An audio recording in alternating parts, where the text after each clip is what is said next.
Today, we're going to dive into the new spy movie, The Ministry of Ungentlemanly Warfare.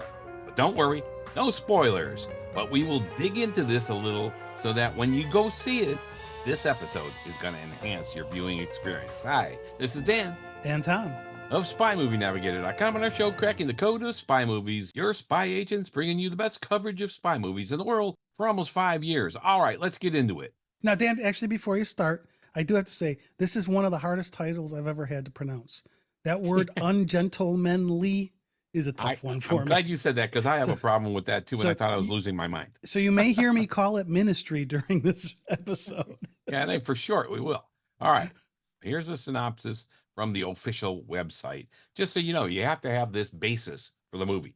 All right, so quote, based upon recently declassified files of the British War Department and inspired by true events, The Ministry of Ungentlemanly Warfare is an action comedy that tells the story of the first ever Special Forces organization formed during World War II by UK Prime Minister Winston Churchill and a small group of military officials, including author Ian Fleming. The top secret combat unit, composed of a motley crew of rogues and mavericks, goes on a daring mission against the Nazis using entirely unconventional and utterly ungentlemanly fighting techniques. Ultimately, their audacious approach changed the course of the war and laid the foundation for the British SAS and modern Black Ops warfare. Okay, they lay the groundwork here for us. Yeah, and if you didn't hear that, at the beginning of the movie, they tell you it's based on real events, adapted from or something. It's a dramatization, but that pretty much sums it up there in their synopsis. It does. All right. This title takes me by surprise a little bit. Number one, because it's hard to say, like you said, Tom. But I can't get the title, The League of Extraordinary Gentlemen, out of my head when I hear this long one. And so, and it also reminds me of Dr. Strangelove because the words in this title are really at odds with each other. You know, ungentlemanly warfare.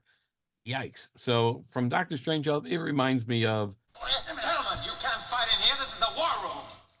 What is going on here? I demand an explanation. All right, let's get into the Ministry of Ungentlemanly Warfare. Well, you've got to remember that all's fair in love and war, so it doesn't have to be gentlemanly. Yeah. All right. Now, my first word for this movie is wow. That's a good word for it because, and for me, I was so excited to see this movie because there were two movies in 2024 I really wanted to see. I wanted to see Argylle, which was just a terrible movie, in my opinion. Okay. And fortunately for me, The Ministry of Ungentlemanly Warfare hit it out of the park. As much as I hated Argylle, that's how much I liked this movie. I really, really liked this movie. It's an intriguing and well-done movie, and really, for everybody out there, it is a great reason to go to the theater and see this movie because it is terrific on a big screen. Number one, we're going to talk about cinematography later. Fantastic. All right. The Ministry of Ungentlemanly Warfare grabs your attention immediately with a fishing boat scene and Germans boarding the boat to see what was happening. Now they have your attention. It takes a bit of a breather as it winds back, I think, 23 days before the event that we just saw. So you get a little breather now and then in the movie, but not a lot.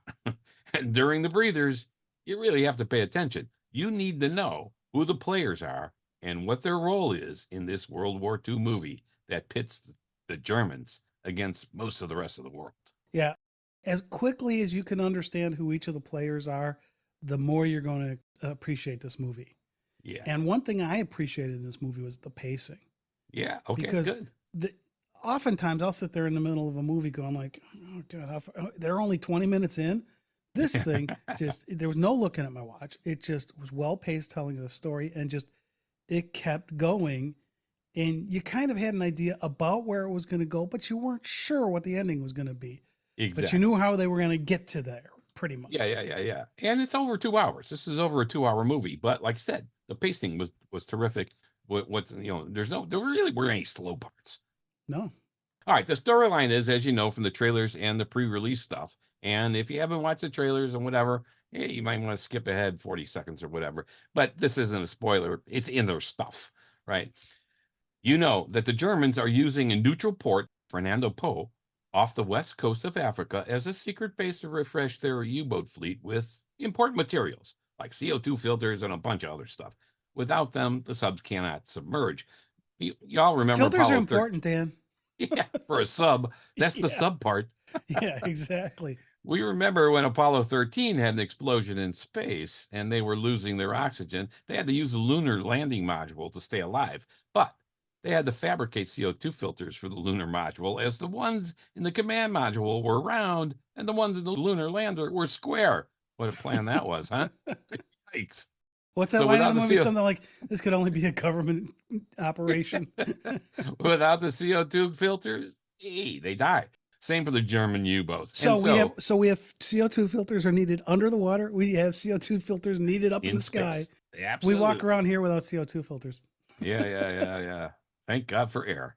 All right, so this secret neutral base, and it was supposedly a neutral base, was being supplied with provisions needed for the U-boats by Italian ships and other ships and so on. So destroy the supply chain, and perhaps the U-boat dominance of the Atlantic would take a hit. Humor appears throughout, but I would not call this a comedy. From their own website, they said this is an action comedy or a spy comedy. They said action comedy. And I'm going to say this. No, it is not. There's a lot of humor in it, Dan. There are plenty of amusing lines, but that was more or less the nature of the main characters and the confidence that they had, that they were And some of the exuding. quirkiness of them, too. Yeah, the quirkiness. Yeah, exactly. That's a good word for it. Spies Like Us is a spy comedy. Undercover Brother is a spy comedy. The Man Who Knew Too Little is a spy comedy. The Ministry of Ungentlemanly Warfare is not. Okay. Yeah, but you will laugh during it.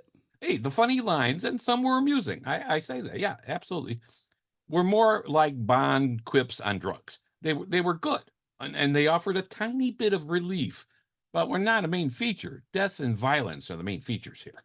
Yeah, but when the main character Gus has that first meeting with the brass, Yeah, right? yeah, I mean, that's a great scene. that was a very funny scene. It's an amusing scene. I would say Yeah. it's an amusing scene. Okay, well, anyways, Yeah. now one of the reasons that I like this movie is that it is based on a single mission, right? So if you think about other really good movies that were mission based, think Guns of Navarone or The Bridge Over the River Kwai. Okay. And I think one of the reasons they were so successful is they were built on a single mission. You weren't going all over the place with different stuff. This was, we have a mission to do. Let's see if we can get this mission done. Okay. And all right. there aren't any love interests in this thing, thrown in. If you remember in 2021 movie, Operation Mincemeat, they added that lover relationship, which to me ruined the movie. Because that movie was about a really cool operation. Mm-hmm. And they had to throw this love interest stuff that wasn't real Right. for whatever stupid reason. Yeah. And it detracted from the movie. So we didn't have that here. Good. We didn't have any action for action's sake scenes. Wherever there was action, it was needed. Yeah. There were no convoluted, we have a mole additions. I mean, it was clearly a clean line drawn, dramatizing a real world mission from World War II and how this mission helped shape the war and the role of espionage and black operations in the UK. That's true. I mean, and now the other thing I'll say is I said a clean line. I mean, that's the path of the movie. This thing has an R rating, and it is well deserved here in the US, mainly due to its violence. There's a lot of violence, but I didn't find it gory. I mean, I know what you mean. Yeah, so there's a lot of violence there, people getting killed like left and right. Yeah.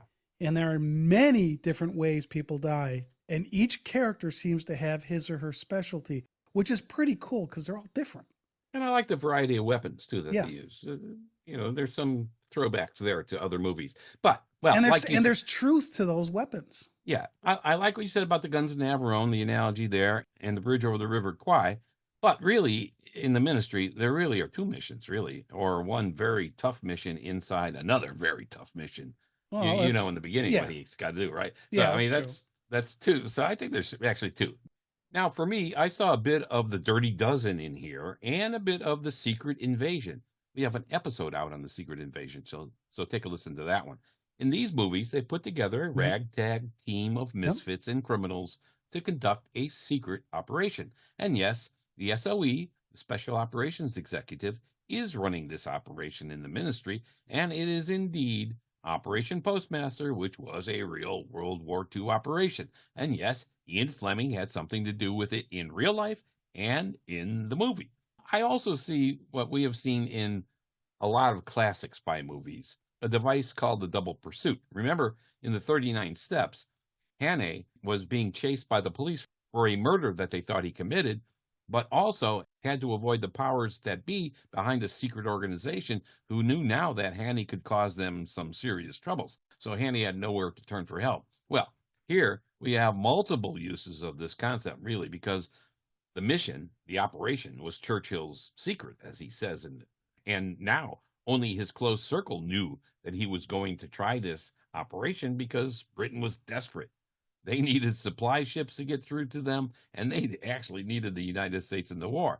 So this team conducting Operation Postmaster had to avoid both the British and the Germans as they carried out their mission. Yeah, no, you know, one of the things with that, Dan, is it's an interesting twist you look at it there, because I saw you had the two sides, but I never put it together with the 39 Steps, but you're spot on with that. No, thanks. Yeah.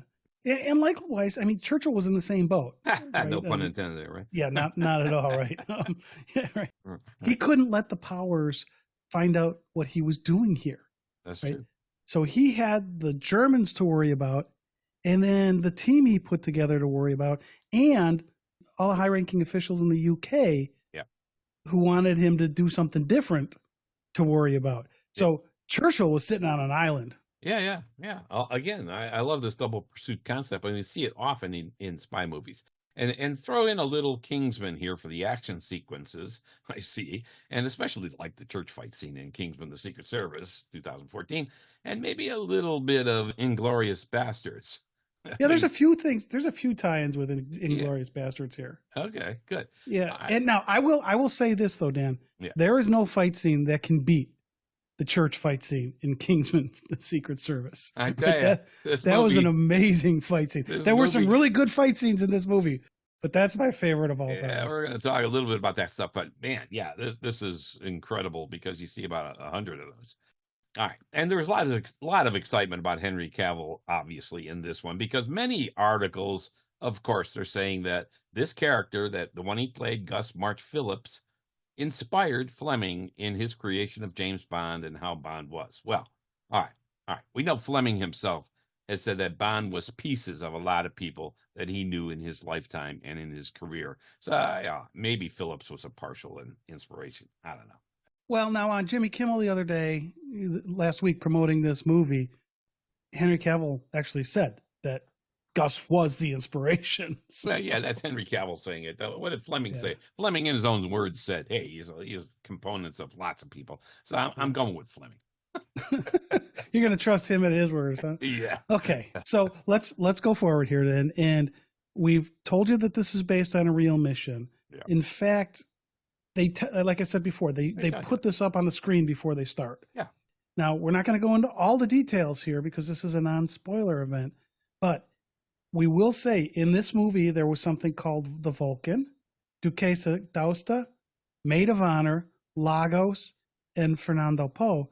These are all either real vessels or places that were involved in the real mission. Yep. So they brought that forward in here. Yes. Right? Cool. And Dan, you said this before. The name of the mission is Operation Postmaster. Now, my guidance to you, if you don't know that mission and you're going to go see this movie, don't look up Operation Postmaster first. Yeah, don't look up all the details. Yeah, we've told you enough of the background you need to know. Yeah. But don't go into the details of it.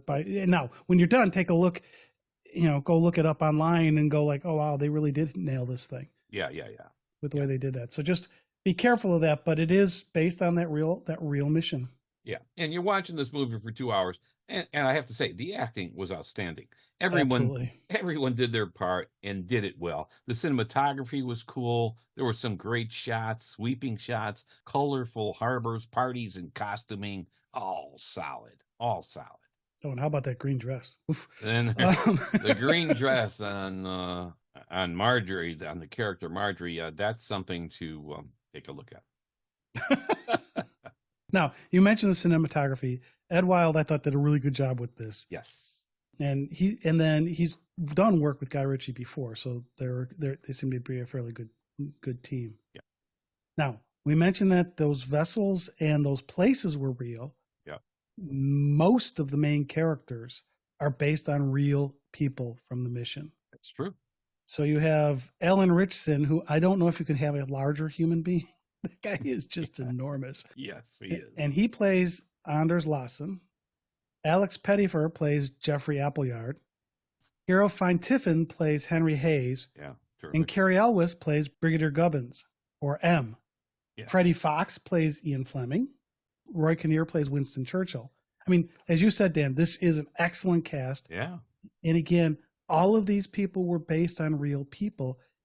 Now, there was one exception because the character Henry Hayes in the movie was based on Graham Hayes. Yeah. And I don't know why they changed the name. I have no idea why they would do that. It's kind of different. Maybe Now, the some of family these didn't want their name in there or something. Who knows? That could be. Yeah.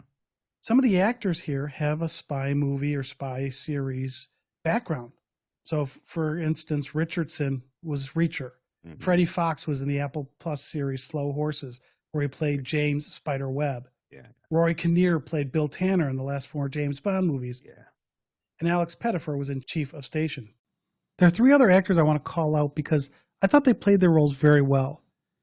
And the first is Eiza González, and she played a character named Marjorie Stewart. She was really good in this. She was terrific and yeah. stunning.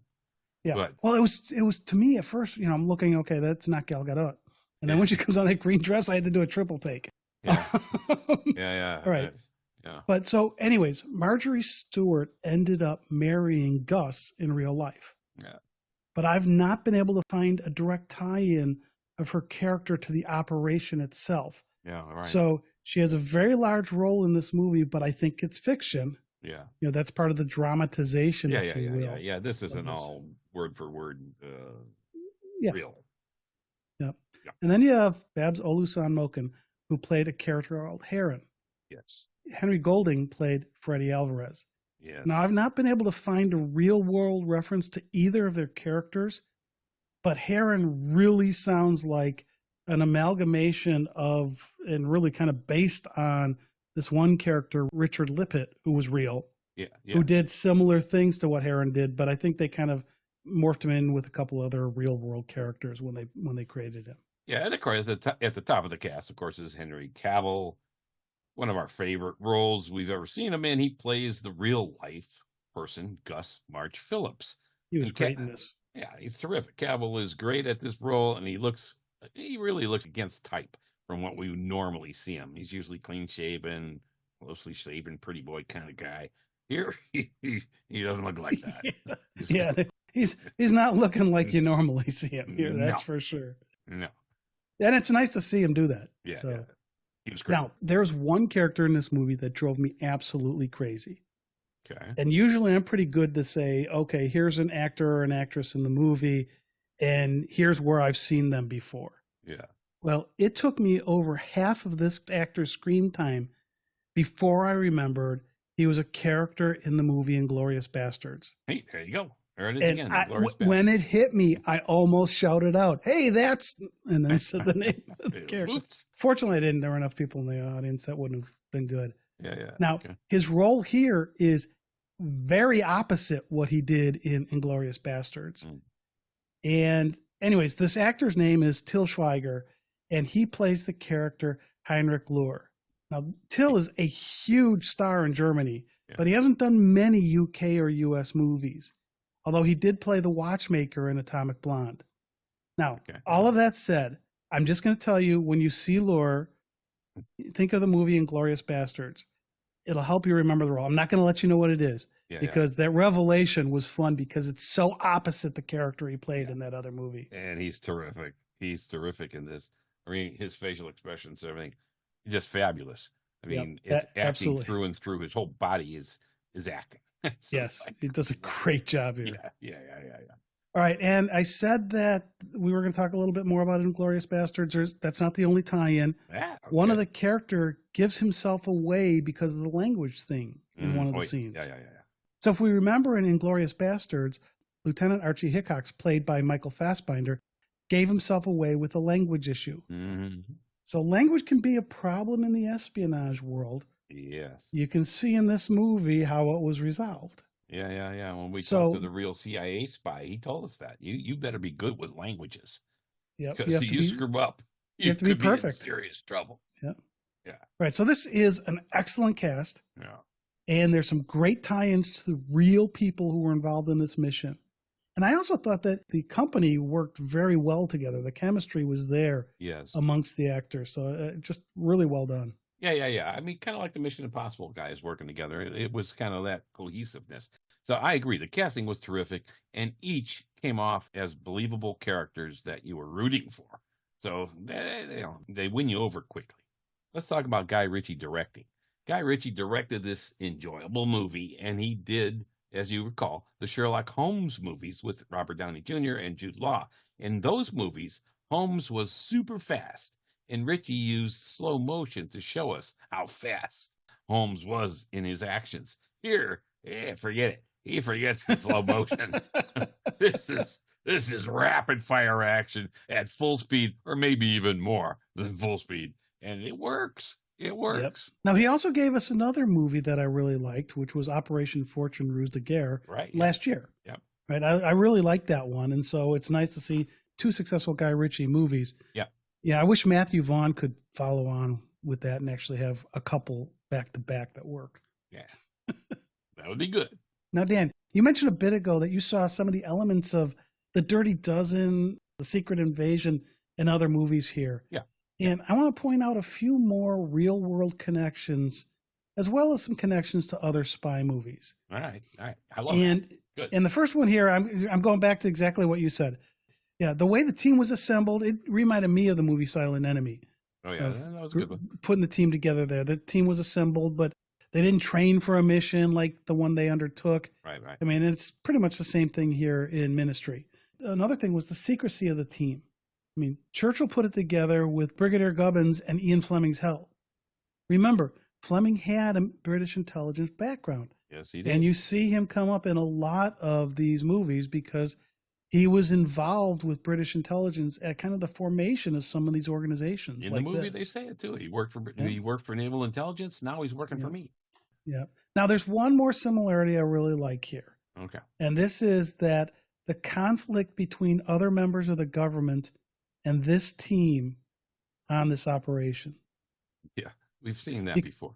Yeah, we've seen it many times, right? Yeah. So if you think about James Bond and License to Kill, the team says pretty much, up yours to their management, and they're going to go do what they want to do. I mean, even Ethan Hunt in Rogue Nation, right? It's the conflict between the two halves, right? The people doing the work versus the bosses, if you will, and how things play out. And if you also think about all of the conflicts M had with his or her superiors in the Bond series, where they kept saying, we got to shut you down, you guys aren't worth it or whatever, and then they come and save the day. Yeah. It's the same thing here, but nobody really knew what was going on because Churchill had put this together in secret. Absolutely. So all of these people who are telling him, you got to do this, were actually violating what Churchill wanted. Oh, yeah. Well, Churchill's violating the letter of the law for them. They wanted to stick with it. And then they were mad at him for doing it. And it's like, hey, your head is going to be on a platter after this. Whatever. So, but that's, and you see that in Bond. You see that in Bond all the time with them, right? Yeah, so we're going to do it anyway. Yep, there's a nice corollary there. Yeah. All right, let's talk about the writers, because the writers did a fantastic job here. I noticed something else from License to Kill, too. You mentioned that, and we'll talk about that in a second after we talk about the writers. The writers here did an outstanding job creating and weaving a heavy action movie into a story that you could pretty much understand and be on the edge of your seat for most of it. And they took a real-life Operation Postmaster and created a very solid and entertaining movie for us. That was Paul Tamasi, Eric Johnson, Arash Amel, and Guy Ritchie, who did some of the writing for this. Of the screenplay. Yeah, the screenplay. So in general, I thought the dialogue was witty and believable, especially given the characters that these actors were playing. Those were the people that did the screenplay. Yeah.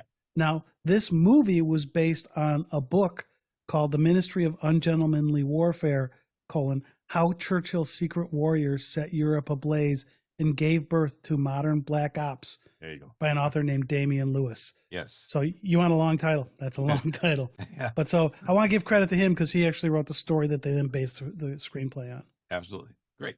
All right. So we heard a line right out of Casablanca in this movie. Now, Casablanca, by the way, came out in 1942, right? It came out after the real Operation Postmaster happened. But quoting a line from that movie was really a bit of a stretch here. You mean they weren't time accurate? Darn They it. were not time accurate. All right. We also heard a line from Shakespeare, or at least the paraphrase of a line from Hamlet. The lady doth protest too much, methinks, is the real line. And we see an homage, I think, to License to Kill in one scene towards the end of the movie. You'll remember that one. You'll see it when you hang see on it. a second. Let me think about that for Yeah, when you see it, you'll Oh yeah. Okay. Okay. you'll remember it. All right, let's get to the music. The music. Hey, the music was, I thought, both haunting and tense. Christopher Benstead wrote the score, and I liked it a lot. It added drama, really, to every scene. Now, keep in mind, he did Aladdin, he did Operation Fortune Ruse de Guerre, and The Wrath of Man, too. So he knows how to score. And, He knows how to score. Okay. And He'll his- appreciate that, I'm sure. and has worked with Ritchie before, too. So, hey, what do you think? All right. Yeah, so both he and Ed Wild had worked with Guy Ritchie before, so Yeah. it's a familiar team for Guy Ritchie and a successful team. Yeah. What did you think of the music? Yeah, I actually liked it a lot, and I thought that the work they did in putting the music and raising tension Yes. in some of the scenes, I thought was excellently done. And some of the stuff that was humor, the mood of the music changed appropriately. So I thought that was good. Yeah, it was a great score. All right. Now, the song Mac the Knife plays an important part in this movie as well. We heard it a That couple was- times. Yeah, that was a 1928 song written by Kurt Weill, Weil, who was Laddie Lania's husband at the time. You remember Laddie Lania, Rosa Klebin from Russia with Love. All right. So while this song is playing, of course, we see cuts to other scenes, making the lyrics more meaningful. That's all we're going to say here. But you will enjoy that scene. It's fantastic. Absolutely. Absolutely fantastic. All right. There is nonstop action in this movie, and the main characters, with what they do, how they kill, and their cavalier attitude towards doing all of this, in my opinion, makes James Bond look like an altar boy. I mean, he's just... Well, they seem to like to kill.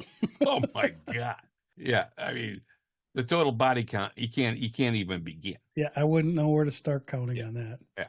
And like we said before, there are a couple of missions in this movie, and both are very exciting and very, very bloody. But like you said earlier, Tom, it didn't freak you out. It didn't turn you off. It was like, okay, these guys are doing something they need to do, and boom, they're good at it. Yep, absolutely. And the ending, I thought the ending was terrific. Yes, it really was.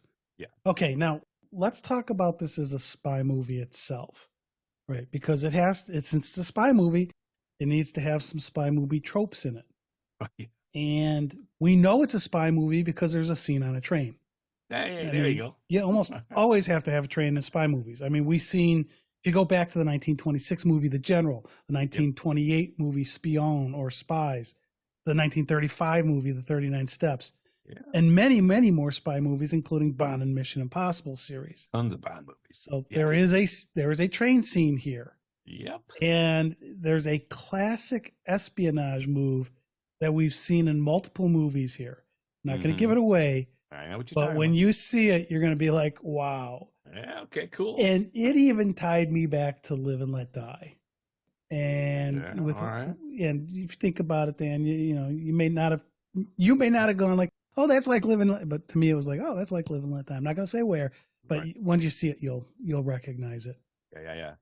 And there are All right. and there are many other scenes where espionage is used to get information. Maybe just even in a conversation with somebody, the way the questions are asked, to pull information out, to allow people to adapt or continue forward with their plan unchanged if needed.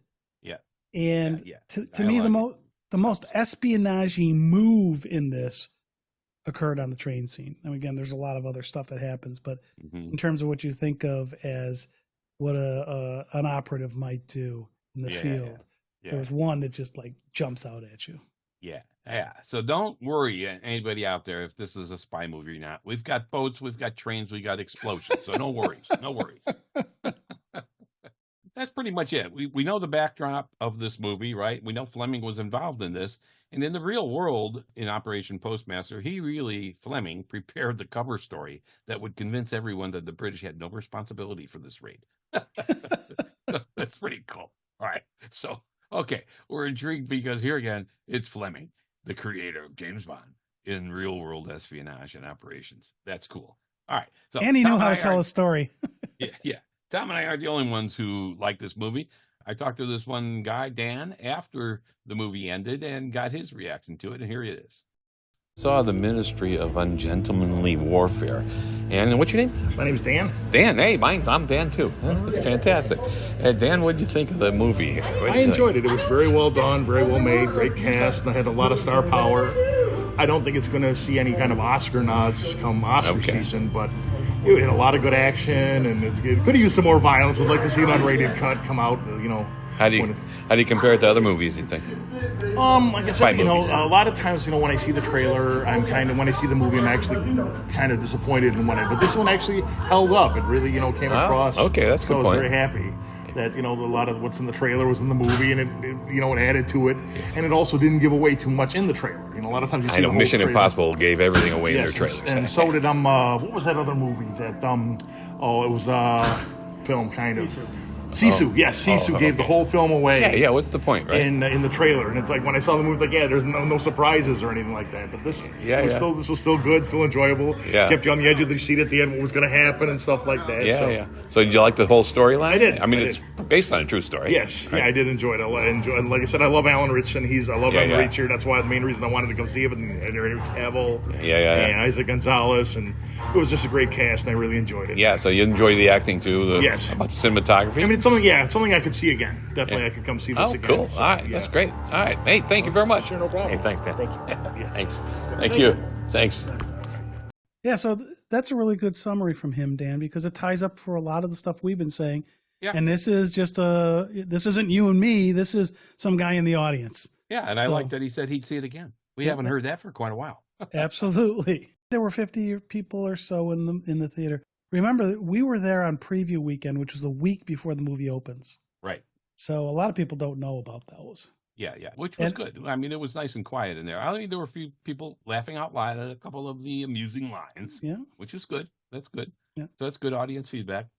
All right. I can see why this is based on Operation Postmaster, because it delivers. Oh, geez, Dan, you really went there. I did. All right, that's a wrap. This has been Dan And Tom. of SpyMovieNavigator.com and our show, Cracking the Code of Spy Movies. Do us a favor and subscribe to our podcast show through your favorite podcast app. That way you can be in the know and we'll reach more people. Thanks for spending time with us. We appreciate it.